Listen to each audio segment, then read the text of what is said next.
Assalamualaikum warahmatullahi wabarakatuh. Selamat siang Pak dan selamat siang untuk teman-teman semua. Pertama-tama marilah kita panjatkan puja dan puji syukur atas kehadiran Allah Subhanahu wa taala, karena atas hidayahnya lah kita dapat berkumpul di tempat ini untuk melaksanakan diskusi mengenai perang Aceh kali ini. Dan tak lupa pula kita kirimkan salam serta salawat kepada Nabiullah Muhammad SAW yang telah membawa kita dari zaman kegelapan menuju zaman yang terang menderang seperti saat ini. Nah, ada pepatah yang mengatakan bahwa tak kenal maka tak sayang. Maka dari itu, izinkan saya memperkenalkan diri saya terlebih dahulu. Perkenalkan, nama saya Aulia Bertawang dan rekan saya. Perkenalkan, nama saya Nur Anggun. Dan saya Sutriani Adewira. Nah, di diskusi kali ini, kami akan menceritakan tentang perang Aceh, yang dimana di setiap perang tentunya ada awal dari perang itu terjadi. Nah, untuk lebih jelasnya, mungkin awal dari peperangan Aceh ini akan dijelaskan oleh Nur Anggun. Nah, awal dari Perang Aceh Belanda atau disingkat dengan Perang Aceh adalah Perang Kesultanan Aceh melawan bangsa Belanda pada tahun 1873 sampai dengan tahun 1915. Sultan Aceh yaitu Muhammad Daud Shah menyerah pada tahun 1904 di bulan Januari. Akan tetapi, perlawanan rakyat Aceh yang pada saat itu berada di bawah pimpinan raja-raja feodal atau uleng balang bersama dengan para ulama. Dengan begitu, perang secara gerilya dilangsungkan pada tahun 1903 dan perlawanan produksi rakyat Aceh berlanjut sampai dengan tahun 1942. Nah, pada tanggal 26 Maret 1873, bangsa Belanda menyatakan perang kepada Kesultanan Aceh, yang dimana perang tersebut dimulai dengan menembakkan meriam kepada Kesultanan Aceh menggunakan kapal Citadel van Antwerpen. Nah, pada tanggal 5 April 1873, bangsa Belanda mendarat di pantai Sauremen di bawah pimpinan Johan Herman Rudolf Kohler, yang pada saat itu mereka langsung bisa menguasai Masjid Baitur Rahman. Kohler membawa pasukan sebanyak 3.198 tentara, yang dimana 168-nya adalah seorang perwira. Nah, jadi dapat disimpulkan dari awal peperangan Aceh ini bahwa peperangan Aceh dimulai pada tahun 1873 hingga 1915. Nah, di setiap perang yang terjadi tentunya ada latar belakang atau background yang mendasari terjadinya perang itu. Nah, untuk background atau latar belakang dari perang Aceh ini sendiri mungkin akan dijelaskan oleh Sutriani Adewira. Nah, adapun latar belakang yaitu akibat dari perjanjian Siak pada tahun 1858, Sultan Ismail menyerahkan wilayah Delhi, Langkat, Asahan, dan Serdang kepada Belanda. Yang padahal daerah-daerah itu sejak Sultan Iskandar Muda berada di bawah kekuasaan Aceh. Belanda melanggar perjanjian Siak, maka berakhirlah perjanjian London pada tahun 1824. Isi perjanjian London dan Belanda adalah Britania Raya, yaitu membuat tentang batas-batas kekuasaan daerah di Asia Tenggara, yaitu dengan garis lintang Singapura. Keduanya mengakui kedaulatan Aceh. Aceh menuduh Belanda tidak menepati janjinya, sehingga kapal-kapal Belanda yang lewat di perairan Aceh ditenggelamkan oleh pasukan Aceh, dan perbuatan ini didukung oleh Britania. Dengan dibukanya terusan Suez oleh Ferdinand de Lesseps, menyebabkan perairan Aceh menjadi sangat penting untuk lalu lintas perdagangan. Ditandatanganinya perjanjian London pada tahun 1871 antara Inggris dan Belanda, yang isinya Britania menceritakan keleluasaan Belanda kepada Belanda untuk mengambil tindakan di Aceh. Nah, Belanda juga harus menjaga keamanan lalu lintas di Selat Malaka. Belanda mengizinkan Britania bebas berdagang di Siak dan menyerahkan daerahnya di Guyana Barat kepada Britania. Oh, jadi singkat dari latar belakang terjadinya perang Aceh ini bahwa Belanda mendukung Britania untuk berdagang di wilayah Siak. Nah, di sebuah perang tentunya terdapat siasat-siasat yang melatar belakangi terjadinya perang ini. Nah, siasat yang dikenal dalam perang Aceh itu adalah siasat Snokhorgonje. Nah, siasat Snokhorgonje ini mungkin akan dijelaskan oleh Nur Anggun. Untuk mengalahkan pertahanan dan perlawanan Aceh, bangsa Belanda memakai tenaga ahli Dr. Christian Snoek yang pada saat itu menyamar selama 2 tahun di pedalaman Aceh untuk meneliti kemasyarakatan dan ketatanegaraan Aceh. Hasil kerjanya tersebut dibukukan dalam buku yang berjudul Rakyat Aceh atau The Acehers. Dalam buku tersebut terdapat bagaimana strategi untuk menaklukkan Aceh. Usulan strategi Snoek Hargonje kepada gubernur militer Belanda Johannes van Heus adalah supaya golongan Keumala, yaitu sultan yang berkedudukan di Keumala, dengan pengikutnya dikesampingkan dahulu, tetapi tetap menyerang terus dan menghantam terus kaum ulama. Jangan mau berunding dengan pimpinan-pimpinan gerilya, mendirikan pangkalan tetap di Aceh Raya, menunjukkan niat baik kepada Belanda, kepada rakyat Aceh dengan cara mendirikan langgar, masjid, memperbaiki jalan-jalan irigasi, dan membantu pekerjaan sosial rakyat Aceh. Ternyata, siasat Dr. Snoek diterima oleh Van Heus yang menjadi gubernur militer dan sipil di Aceh pada tahun 1898 sampai tahun 1904. Kemudian, Dr. Snoek diangkat sebagai penasihatnya. Tentunya pada saat terjadinya perang, tentunya terdapat taktik-taktik perang yang mendasari perang itu terjadi.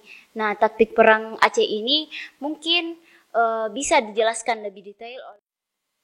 Taktik perang gerilya Aceh ditiru oleh Van Heus, di mana dibentuk pasukan Marseuse yang dipimpin oleh Hans Christoffel dengan pasukan kolonel Macan yang telah mampu dan menguasai pegunungan-pegunungan hutan-hutan rimba raya Aceh untuk mencari dan mengejar gerilyawan-gerilyawan Aceh. Taktik perang selanjutnya yaitu bangsa Belanda melakukan penculikan anggota keluarga gerilyawan Aceh. Misalnya, Christoffel menculik Permaisuri Sultan dan Tengku Putra pada tahun 1902. Van der Matin menawan putra Sultan Tuanku Ibrahim. Akibatnya, Sultan menyerah pada tanggal 5 Januari 1902 ke Sigil dan berdamai. Van der Matin dengan diam-diam menyergap Tangsel kembali, yang pada saat itu Panglima Polim dapat meloloskan diri. Tetapi sebagai gantinya, putra Panglima Polim ditangkap bersama dengan saudara perempuannya dan beberapa keluarga terdekat lainnya. Akibatnya, Panglima Polim melentakkan senjata dan menyerah ke Lok Somawe pada Desember 1903. Setelah Panglima Polim menyerah, banyak penghulu-penghulu rakyat yang ikut menyerah mengikuti jejaknya. Taktik selanjutnya yaitu pembersihan dengan cara pembunuhan rakyat Aceh yang dilakukan di bawah pimpinan Godfried Conrad Ernst van Dalen yang menggantikan Van Heus, seperti pembunuhan di Kutare pada tanggal 14 Juni 1904 di mana 2.922 orang dibunuhnya, yang terdiri dari 1.733 laki-laki dan 1.149 perempuan. Taktik terakhir yaitu untuk menangkap Cut Nyak Dien yang merupakan istri dari seorang Teuku Umar yang pada saat itu masih melakukan perlawanan secara gerilya, dan di mana akhirnya Cut Nyak Dien yang merupakan istri dari seorang Teuku Umar ditangkap dan diasingkan ke Sumedang. Jadi dari taktik perang ini dapat disimpulkan bahwa taktik-taktik perang yang dilakukan oleh bangsa Belanda ini sangat kejam untuk mendapatkan wilayah Aceh karena dengan caranya yang sangat sadis dengan membunuh begitu banyak seseorang yang hidup di Aceh. Jadi untuk perang Aceh terkenal bahwa terdapat surat perjanjian menyerah. Nah, surat perjanjian tanda menyerah ini telah diakui oleh bangsa Belanda. Nah, di mana surat ini mungkin akan dijelaskan lebih rinci. Jadi, adapun surat perjanjian tanda menyerah yaitu selama perang Aceh, Van Heus telah menciptakan surat pendek atau Korte Verkling Traktat pendek tentang penyerahan yang harus ditandatangani oleh para pemimpin Aceh yang telah tertangkap dan menyerah, di mana isi dari surat pendek penyerahan diri itu berisikan tentang raja atau sultan, mengakui daerahnya sebagai bagian dari daerah Hindia Belanda. Raja berjanji tidak akan mengadakan hubungan dengan kekuasaan di luar negeri dan berjanji akan mematuhi seluruh perintah-perintah yang telah ditetapkan oleh Belanda.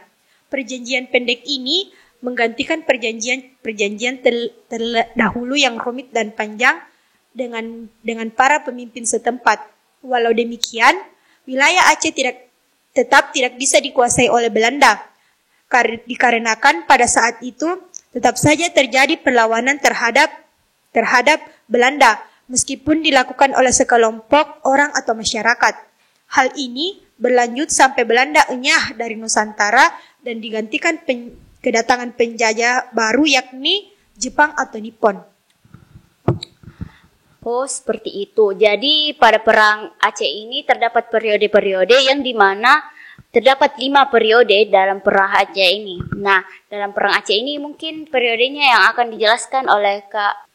Perang Aceh pertama dilakukan pada tahun 1873 sampai dengan 1874, yang pada saat itu dipimpin oleh Panglima Polim dan Sultan Mahmud Shah, yang melawan bangsa Belanda yang pada saat itu dipimpin oleh Kohler. Kohler dengan 3.000 serdadunya dapat dipatahkan, di mana Kohler sendiri tewas pada tanggal 14 April 1873. 10 hari kemudian, perang berkecamuk di mana-mana. Yang paling besar pada saat itu, bagaimana cara merebut kembali Masjid Raya Baitur Rahman, yang dibantu oleh beberapa kelompok pasukan. Ada dari Peukan Aceh, Lambuk, Lampuuk, Pokon Bada, dan lain sebagainya. Nah, perang Aceh yang kedua itu pada tahun 1874 sampai tahun 1880, yang dimana pasukan Belanda ini dipimpin oleh Jenderal Jan van Swieten. Belanda berhasil menduduki Keraton Sultan pada tanggal 26 Januari tahun 1874 dan dijadikan sebagai pusat pertahanan Belanda. Nah, pada tanggal 31 Januari tahun 1874, Jenderal van Swieten mengumumkan bahwa seluruh rakyat Aceh menjadi bagian dari kerajaan Belanda. Ketika Sultan Mahmud Shah wafat pada tanggal 26 Januari tahun 1874 digantikan oleh Tuanku Muhammad Daud yang dinobatkan sebagai Sultan di Masjid Indrapuri. Perang pertama dan kedua ini adalah perang total dan frontal, yang dimana pemerintah masih berjalan mapan meskipun ibu kota negara berpindah-pindah ke Kumala Dalam, Indrapuri, dan tempat-tempat lain. Perang ketiga dilakukan pada tahun 1881 sampai dengan 1896. Perang ini dilanjutkan secara gerilya dan dikobarkan perang Fisabilillah, di mana sistem perang gerilya ini dilangsungkan sampai dengan 1903. Dalam perang gerilya ini, pasukan Aceh berada di bawah pimpinan Teuku Umar bersama dengan Panglima Polim dan Sultan. Pada tahun 1899, ketika terjadi serangan mendadak dari pihak Van der Dusen di Melabo, Teuku Umar telah gugur, tetapi Cuk Nyadien yang merupakan istri dari seorang Teuku Umar menggantikan tampil menjadi komandan perang gerilya untuk menjadi pemimpin di perang tersebut.